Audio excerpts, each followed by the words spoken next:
안녕하세요. 너구리 책방에 오신 걸 환영합니다. 읽고 듣는 시간이 따뜻한 휴식이 되길 바라면서 오늘부터 작은 낭독을 하나씩 선물처럼 전해드리겠습니다. 이곳은 마음을 다독이는 책 한 권과 조용한 목소리가 머무는 곳입니다. 짧은 소설, 시, 에세이와 같은 다정한 이야기들을 함께 나누고 싶습니다. 오늘 제가 낭독할 작품은 김유정 작가님의 단편 소설 봄봄입니다. 1930년대 향토적 정서를 담아 구수한 말맛과 유쾌한 서사로 사랑받는 소설인데요. 봄날의 햇살처럼 능청스럽고 정겨운 이야기 함께 들어보시죠.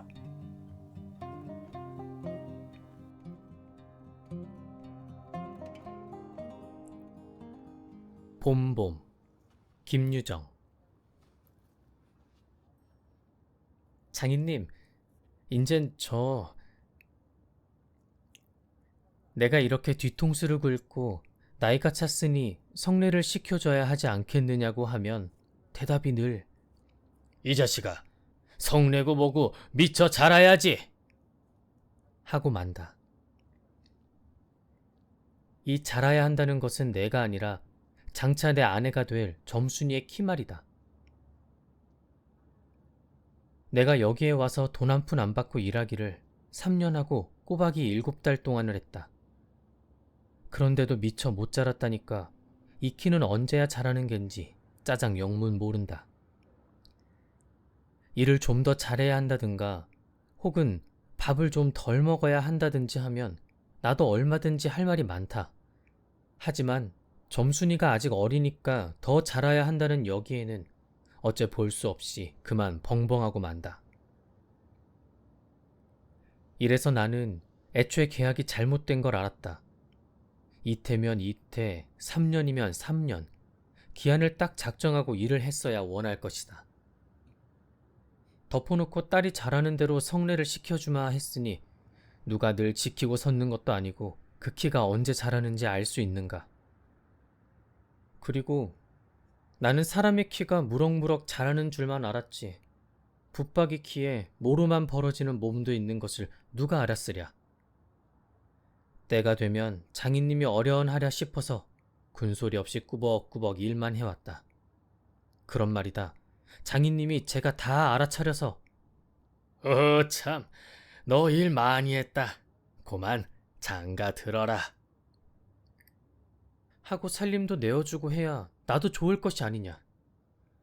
시치미를 딱 떼고 도리어 그런 소리가 나올까 봐서 지레 펄펄 뛰고 이 야단이다.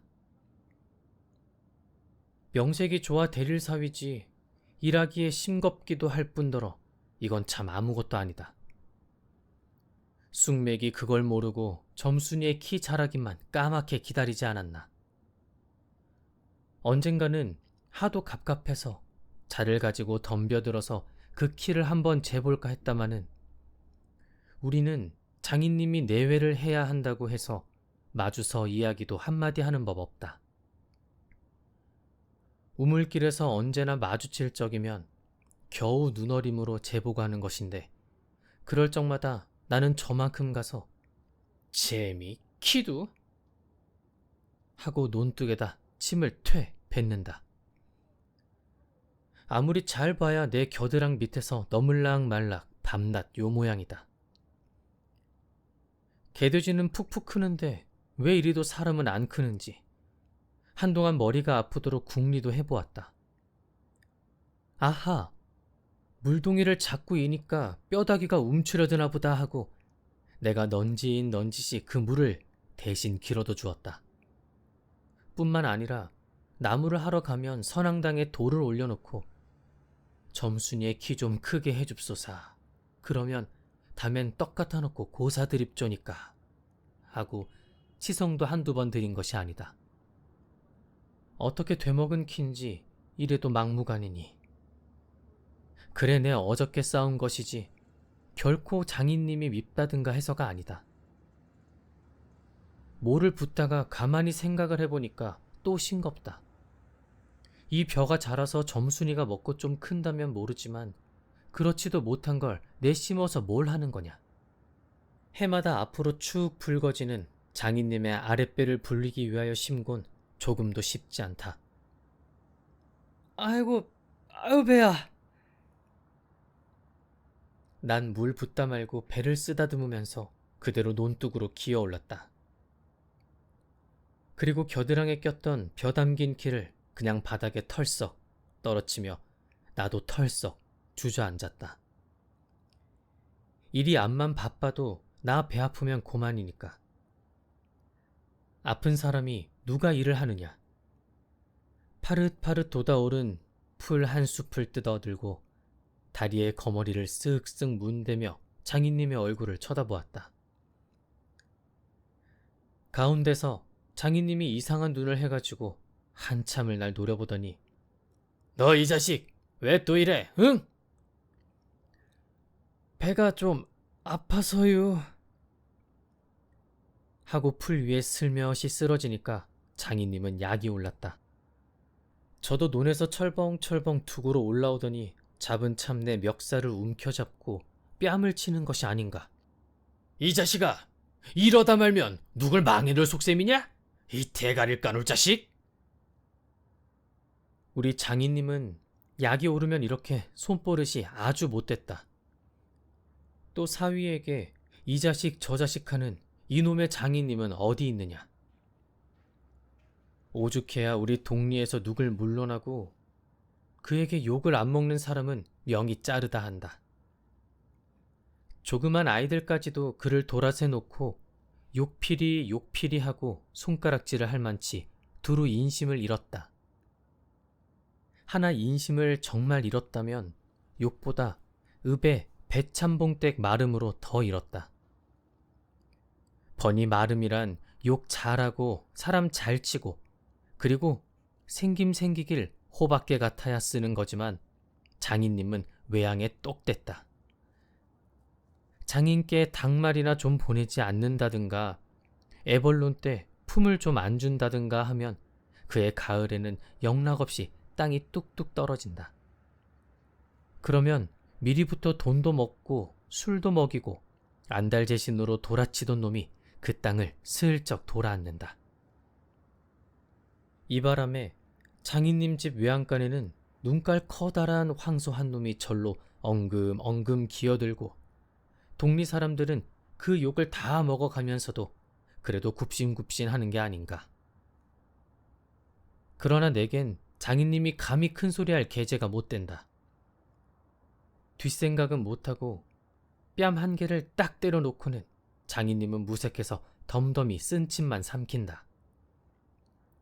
난 그 속을 퍽 잘 안다. 조금 있으면 갈도 꺾어야 하고 모도 내야 하고 한창 바쁜 때인데 나 일 안 하고 우리 집으로 가면 고만이니까. 작년 이맘때도 트집을 좀 하니까 늦잠 잔다고 돌멩이를 집어던져서 자는 놈의 발목을 삐게 해놨다. 사날씩이나 건숭 끙끙 앓았더니 종당에는 겁한 울상이 되지 않았는가. 예, 그만 일어나 일 좀 해라. 그래야 올 가래 벼 잘 되면 너 장가들지 않니? 그래 귀가 번쩍 뛰어서 그날로 일어나서 남이 이틀 품들일 논을 혼자 삶아 놓으니까 장인님도 눈깔이 커다랗게 놀랐다. 그럼 정말로 가을에 와서 혼인을 시켜줘야 원 경우가 옳지 않겠나. 벼썸을 척척 들여 쌓아도 다른 소리는 없고 물동이를 이고 들어오는 점순이를 담배통으로 가리키며 이 자식아 미처 커야지 저걸 무슨 혼인을 한다고 그러니 원 하고 남 낯장만 붉게 해주고 고만이다. 골김에 그저 이놈의 장인님 하고 대돌에다 메꽂고 우리 고향으로 내뺄까 하다가 꾹꾹 참고 말았다. 참말이지 난 이 꼴하고는 집으로 차마 못 간다. 장가를 들러갔다가 오죽 못났어야 그대로 쫓겨왔느냐고 손가락질을 받을 테니까. 논둑에서 벌떡 일어나 한풀 죽은 장인님 앞으로 다가서며 난 갈테야유. 그동안 사경 쳐내슈. 너 사위로 왔지? 어디 머슴 살러 왔니? 그러면 얼찐 성례를 해줘야 안 하죠. 밤낮 부려만 먹고 해준다. 글쎄 내가 안 하는 거냐? 그년이 안 크니까. 하고 얼음얼음 담배만 담으면서 늘 하는 소리를 또 늘어놓는다. 이렇게 따져나가면 언제든지 늘 나만 믿지고 만다. 이번엔 안 된다고 하고 대뜸 구장님한테로 판단 가자고 소매자락을 내끌었다. 이 자식아! 왜 이래 어른을! 안 간다고 뻗디디고 이렇게 호령은 제 맘대로 하지만 장인님, 제가 내 기운은 못 당한다. 막 부려먹고 딸은 안 주고 게다 땅땅 치는 건 다 뭐야. 그러나 내 사실 참 장인님이 미워서 그런 것은 아니다. 그 전날 왜 내가 쇠고개 맞은 봉우리 화전밭을 혼자 갈고 있지 않았느냐. 밭 가생이로 돌 적마다 야릇한 꽃내가 물컥물컥 코를 찌르고 머리 위에서 벌들은 가끔 붕붕 소리를 친다. 바위 틈에서 샘물 소리밖에 안 들리는 산골짜기니까 맑은 하늘의 봄볕은 이불 속같이 따스하고 꼭 꿈꾸는 것 같다. 나는 몸이 나른하고 병이 나려고 그러는지 가슴이 울렁울렁하고 이랬다. 히로이 마리 마마마 이렇게 노래를 하며 소를 부리면 여느 때 같으면 어깨가 으쓱으쓱한다. 웬일인지 밭 반도 갈지 않아서 온몸에 맥이 풀리고 대고 짜증만 난다. 공연히 소만 드립다 두들기며 아냐 이 망할 자식의 소 대리를 꺾어줄라. 그러나 내 속은 정말 아냐 때문이 아니라 점심을 이고 온 점순이의 키를 보고 우라가 났던 것이다. 점순이는 뭐 그리 썩 예쁜 계집애는 못 된다. 그렇다고 개떡이냐 하면 그런 것도 아니고 꼭 내 아내가 돼야 할 만치 그저 툭툭하게 생긴 얼굴이다. 나보다 10년이 아래니까 올해 16인데 몸은 남보다 2살이나 덜 자랐다. 남은 잘도 훤칠이들 크건만 이건 위아래가 뭉툭한 것이 내 눈에는 헐없이 감참해 같다. 참외 중에는 감참외가 제일 맛 좋고 예쁘니까 말이다.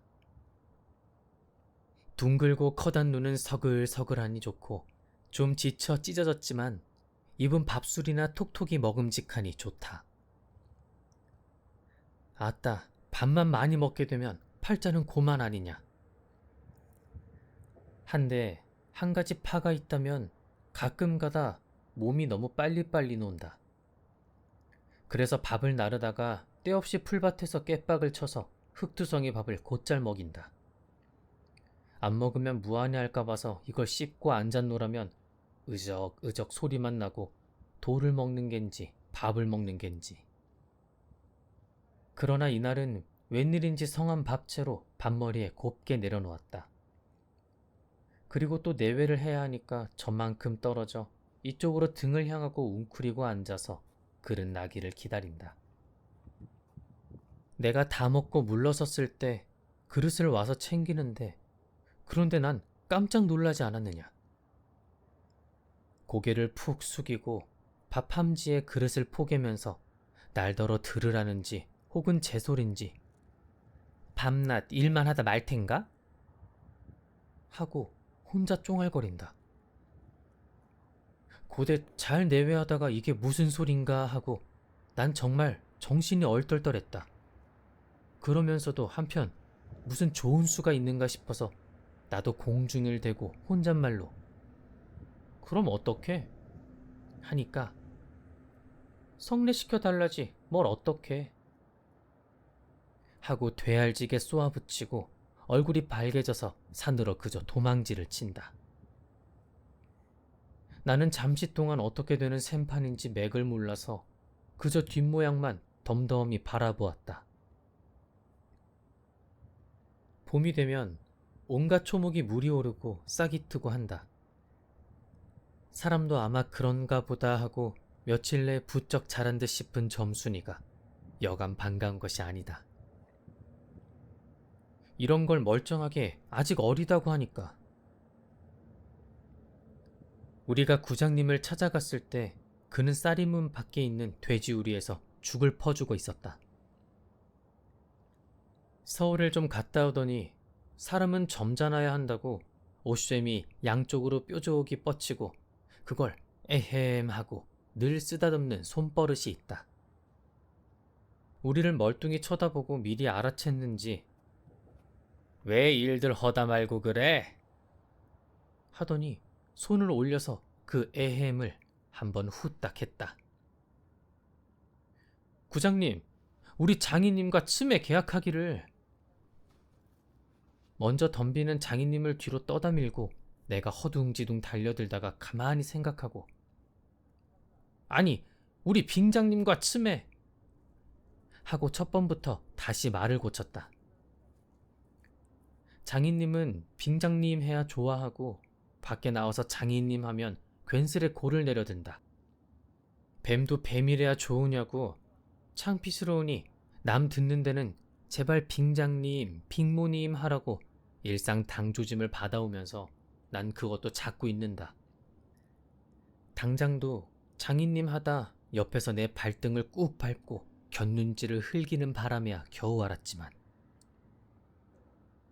구장님도 내 이야기를 자세히 듣더니 퍽 딱한 모양이었다. 하기야 구장님뿐만 아니라 누구든지 다 그럴 게다. 길게 길러둔 새끼 손톱으로 코를 후벼서 저리 탁 튀기며 그럼 봉필씨 얼른 성례를 시켜주구려. 그렇게까지 제가 하고 싶다는걸 하고 내 짐작대로 말했다. 그러나 이 말에 장인님은 삿대질로 눈을 부라리고 아 성례고 뭐고 계집애 년이 미처 자라야 할 게 아닌가 하니까 고만 멀수룩해서 입만 쩍쩍 다실 뿐이 아닌가. 그것도 그래. 그래, 거진 4년 동안에도 안 자랐다니 그킨 언제 자라지요? 다 그만두고 사경 내슈. 글쎄 이 자식아, 내가 크지 말라고 그랬니? 왜 날 보고 떼냐? 빅모님은 참새 많은 것이 그러면 어떻게 애 낳쥬? 장인님은 이 말을 듣고 껄껄 웃더니 코를 푸는 척하고 날 은근히 골리려고 팔꿈치로 옆 갈비뼈를 퍽 치는 것이다. 더럽다. 나도 종아리에 파리를 쫓는 척하고 허리를 구부리며 그 궁둥이를 콱 때밀었다. 장인님은 앞으로 우찔근하고 쌀이 문개로 쓰러질 듯 하다가 몸을 바로 고치더니 눈총을 몹시 쏘았다. 이런 상년의 자식? 하곤 싶으나 남의 앞이라서 차마 못하고 섰는 그 꼴이 보기에 퍽 쟁그라웠다. 그러나 이 밖에는 별반 신통한 귀정을 얻지 못하고 도로 논으로 돌아와서 모를 부었다.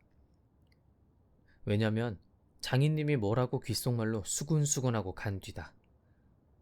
구장님이 날 위해서 조용히 데리고 아래와 같이 일러주었기 때문이다. 자네 말도 하기야 옳지. 나이 찼으니까 아들이 급하다는 게 잘못된 말은 아니야. 하지만 농사가 한창 바쁜 때 일을 안 하다든가 집으로 달아난다든가 하면 손해죄로 그것도 징역을 가거든. 왜 요전에 산포 말서 산에 불 좀 놓았다고 징역 간 거 못 봤나? 제 산에 불을 놓아도 징역을 가는 이때인데 남의 농사를 버려주니 죄가 얼마나 더 중한가. 그리고 자넨 정장을 간댔지만 그러면 괜시리 죄를 들쓰고 들어가는 걸세. 또 결혼도 그렇지. 법률에 성년이란 게 있는데 21가 돼야 비로소 결혼을 할 수 있는 걸세. 자넨 물론 아들이 늦을 걸 염려하지만 점순이로 말하면 이제 겨우 16이 아닌가. 그렇지만 아까 빙장님의 말씀이 올 갈 때는 열일을 제치고라도 성례를 시켜주겠다 하니 좀 고마울 겐가. 빨리 가서 뭐 붓던 거나 마저 붓게. 군소리 말고 어서 가. 그래서 오늘 아침까지 끽소리 없이 왔다. 장인님과 내가 싸운 것은 지금 생각하면 뜻밖의 일이라 안 할 수 없다. 장인님으로 말하면 요즘막 장인들에게 행세를 좀 하고 싶다고 해서 돈 있으면 양반이지 별게 있느냐? 하고 일부러 아랫배를 툭 내밀고 걸음도 뒤틀리게 걷고 하는 이 판이다. 이까진 나쯤 두들기다 남의 땅을 가지고 모처럼 닦아놓았던 가문을 망친다든지 할 어른이 아니다. 또 나로 논지면 아무쪼록 잘 배서 점순이에게 얼른 장가를 들어야 하지 않느냐. 이렇게 말하자면 결국 어젯밤 뭉태네 집에 맛을 간 것이 썩 나빴다. 낮에 구장님 앞에서 장인님과 내가 싸운 것을 어떻게 알았는지 대고 빈정거리는 것이 아닌가. 그래 맞고도 그걸 가만둬? 그럼 어떡하니? 임마, 본피를 모판에다 거꾸로 박아놓지 뭘 어떡해? 하고 괜히 내 대신 화를 내가지고 주먹질을 하다 등장까지 쳤다. 놈이 본식 괄괄은 하지만 그래놓고 날더러 석유값을 물라고 막 지다위를 붓는다. 난 어안이 벙벙해서 잠자코 앉았으니까 저만 연방 짓거리는 소리가 밤낮 일만 해주고 있을 테냐? 영득이는 1년을 살고도 장갈 들었는데 난 4년이나 살고도 더 살아야 해. 네가 세 번째 사위인 줄 아니? 세 번째 사위. 남의 일이라도 분하다 이 자식아. 우물애가 빠져 죽어. 나중에는 겨우 손톱으로 목을 따라고까지 하고 제 아들같이 함부로 훅닥였다. 별의별 소리를 다 해서 그대로 옮길 순 없으나 그 줄거리는 이렇다. 우리 장인님이 딸이 셋 있는데 맏딸은 재작년 가을에 시집을 갔다. 정말은 시집을 간 것이 아니라 그 딸도 대릴 사위를 해가지고 있다가 내보냈다. 그런데 딸이 10살 때부터 19, 즉 10년 동안 대릴 사위를 갈아들이기를 동리에선 사위 부자라고 이름이 났지만은 연놈이란 참 너무 많다. 장인님이 아들은 없고 딸만 있는 고로 그 다음 딸을 대릴 사위에 해올 때까지는 부려먹지 않으면 안 된다. 물론 머슴을 두면 좋지만 그건 돈이 드니까 일 잘하는 놈을 고르느라고 연방 바꿔드렸다. 또 한편 놈들이 욕만 줄창 퍼붓고 심의도 부려먹으니까 벨이 상해서 달아나기도 했겠지.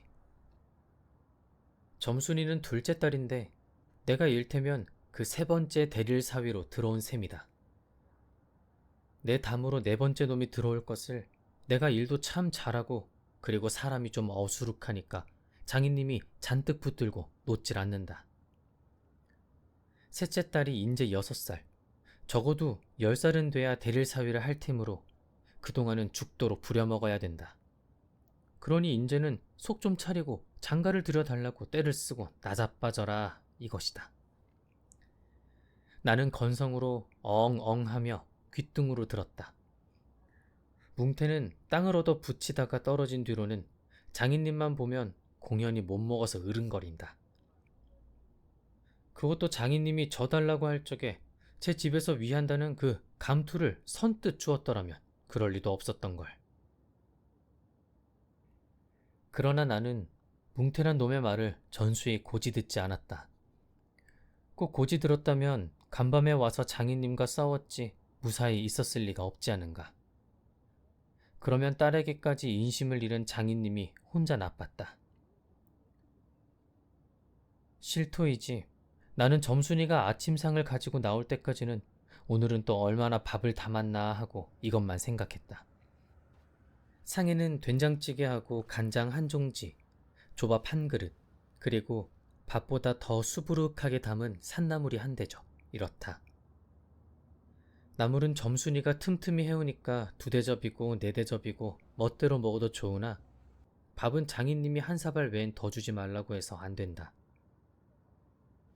그런데 점순이가 그 상을 내 앞에 내놓으며 제 말로 짓거리는 소리가 구장님한테 갔다 그냥 온담 그래? 하고 엊그제 산에서와 같이 되우 쫑알거린다. 딸은 내가 더 단단히 덤비지 않고 만 것이 좀 어리석었다. 속으로 그랬다.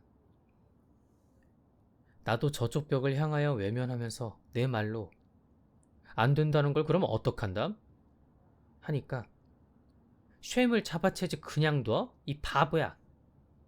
하고 또 얼굴이 빨개지면서 성을 내며 안으로 셀쭉하니 튀들어가지 않느냐. 이때 아무도 본 사람이 없었게 망정이지 보았다면 내 얼굴이 어미 잃은 황새 새끼처럼 가엾다 했을 것이다.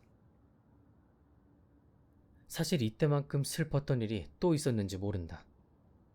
다른 사람은 암만 못생겼다 해도 괜찮지만 내 아내들 점순이가 병신으로 본다면 참 신세는 따분하다. 밥을 먹은 뒤 지게를 지고 일터로 가려 하다 도로 벗어던지고 마닥 공석 위에 드러누워서 나는 차라리 죽느니만 갖지 못하다 생각했다. 내가 일 안 하면 장인님 저는 나이가 먹어 못하고 결국 논사 못 짓고 만다. 뒷짐으로 트림을 꿀꺽하고 대문 밖으로 나오다 날 보고서 이 자식아, 너 왜 또 이러니? 관격이 났어요. 아유 배야. 기껏 밥 처먹고 나서 무슨 관격이야? 남의 농사 버려주면 이 자식아 징역 간다 봐라. 가도 좋아요. 아유 배야. 참말 난 일 안 해서 징역 가도 좋다 생각했다. 이루 아들을 낳아도 그 앞에서 바보 바보 이렇게 별명을 들을 테니까 오늘은 열쪽이 난데도 결정을 내고 싶었다. 장인님이 일어나라고 해도 내가 안 일어나니까 눈에 독이 올라서 저편으로 힝하게 가더니 지게 막대기를 들고 왔다. 그리고 그걸로 내 허리를 마치 들떠 넘기듯이 쿡 찍어서 넘기고 넘기고 했다. 밥을 잔뜩 먹고 딱딱한 배가 그럴 적마다 퉁겨지면서 벨창이 꼿꼿한 것이 여간 캥기지 않았다. 그래도 안 일어나니까 이번엔 배를 지게 막대기로 위에서 쿡쿡 찌르고 발길로 옆구리를 차고 했다. 장인님은 원체 심청이 굳어서 그렇지만 나도 저만 못하지 않게 배를 채웠다. 아픈 것을 눈 꽉 감고 넌 해라, 난 재밌단 듯이 있었으나 볼기짝을 후려 갈길 적에는 나도 모르는 결에 벌떡 일어나서 그 수염을 잡아챘다마는 내 골이 난 것이 아니라 정말은 아까부터 부엌 뒤 울타리 구멍으로 점순이가 우리들의 꼴을 몰래 엿보고 있었기 때문이다. 가뜩이나 말 한마디 톡톡이 못한다고 바보라는데 몇 가지 잠자코 맞는 걸 보면 짜장 바보로 알 게 아닌가. 또 점순이도 미워하는 이까진 놈의 장인님, 나하고는 아무것도 안 되니까 막 때려도 좋지만 사정 보아서 수염만 채고 저기까지 잘 들리도록 이걸 까셀라부다 하고 소리를 쳤다. 장인님은 더 약이 바짝 올라서 잡은 지게 막대기로 내 어깨를 그냥 내리갈겼다. 정신이 다 아찔하다. 다시 고개를 들었을 때 그땐 나도 온몸에 약이 올랐다. 이 녀석의 장인님을? 하고 눈에서 불이 펑 나서 그 아래 밭있는 넝 아래로 그대로 떠밀어 굴려버렸다. 조금 있다가 장인님이 씩씩하고 한번 해보려고 기어오르는 걸 얼른 또 떠밀어 굴려버렸다. 기어오르면 굴리고 굴리면 기어오르고 이러기를 한 너댓 번을 하며 그럴 적마다 부려만 먹고 왜 성례 안 하지요? 나는 이렇게 호령했다. 하지만 장인님이 선뜻 오냐 내리라도 성례시켜주마 했으면 나도 성가신 걸 그만두었을지 모른다. 나야 이러면 때린 건 아니니까 나중에 장인 쳤다는 누명도 안 들을 터이고 얼마든지 해도 좋다. 한 번은 장인님이 헐떡헐떡 기어 올라오더니 내 바짓가랑이를 요렇게 노리고서 단박 움켜잡고 매달렸다. 악 소리를 치고 나는 그만 세상이 다 팽그르르 도는 것이 빙장님! 빙장님! 빙장님! 이 자식! 잡아먹어라! 잡아먹어! 아, 할아버지! 살려줍시오! 할아버지! 하고 두 팔을 허둥지둥 내절 적에는 이마에 진땀이 쭉 내솟고 인젠 참으로 죽나보다 했다. 그래도 장인님은 놓질 않더니 내가 기어이 땅바닥에 쓰러져서 거진 까무러치게 되니까 놓는다. 더럽다, 더럽다. 이게 장인님인가? 나는 한참을 못 일어나고 쩔맸다. 그러다 얼굴을 드니 사지가 부르르 떨리면서 나도 엉금엉금 기어가 장인님의 바짓가랑이를 콱 움키고 잡아놔꿨다. 내가 머리를 터지도록 매를 얻어맞은 것이 이 때문이다. 그러나 여기가 또한 우리 장인님이 유달리 착한 곳이다. 여느 사람이면 사경을 주어서라도 당장 내쫓았지. 터진 머리를 볼솜으로 손수 찢어주고 호주머니에 희연 한 봉을 넣어주시고, 그리고 올 가렌 꼭 성례를 시켜주마. 암만 말고 가서 뒷골에 콩밭이나 얼른 갈아라 하고 등을 두들겨줄 사람이 누구냐. 나는 장인님이 너무나 고마워서 어느덧 눈물까지 났다. 점순이를 남기고 이젠 내쫓기려니 하다 뜻밖의 말을 듣고, 딩장님, 이제 탄신은 안 그러겠어요. 이렇게 맹세를 하며 부랴사랴 지게를 지고 일터로 갔다. 그러나 이때는 그걸 모르고 장인님을 원수로만 여겨서 잔뜩 잡아당겼다. 아, 이놈아! 놔라! 놔! 장인님은 헛손질을 하며 솔기미에 챈 닭의 소리를 연해 질렀다. 놓긴 왜? 이왕이면 호되게 혼을 내주리라 생각하고 짓궂이 더 댕겼다마는 장인님이 땅에 쓰러져서 눈에 눈물이 피잉 도는 것을 알고 좀 걷어놨다. 아유, 할아버지, 놔라! 놔! 그래도 안 되니까, 예, 점순아! 이 약장의 안에 있던 장모님과 점순이가 헐레벌떡하고 단숨에 뛰어나왔다. 나의 생각에 장모님은 제 남편이니까 역성을 하려는지도 모른다. 그러나 점순이는 내 편을 들어서 속으로 고소해서 하겠지. 대체 이게 웬 속인지 아버지를 혼내주기는 제가 내려놓고 이제 와서는 달려들며, 에그머니, 이 망할 게 아버지 죽이네? 하고 내 귀를 뒤로 잡아당기며 마냥 우는 것이 아니냐. 그만 여기에 기운이 탁 꺾여 나는 얼빠진 등신이 되고 말았다. 장모님도 덤벼들어 한쪽 귀마저 뒤로 잡아채면서 또 우는 것이다. 이렇게 꼼짝도 못하게 해놓고 장인님은 지게 막대기를 들어서 사뭇 내려 조겼다. 그러나 나는 구태여 피하려지도 않고 암만 해도 그 속 알 수 없는 점순이의 얼굴만 멀거니 들여다보았다. 이 자식! 장인 입에서 할아버지 소리가 나오도록 해?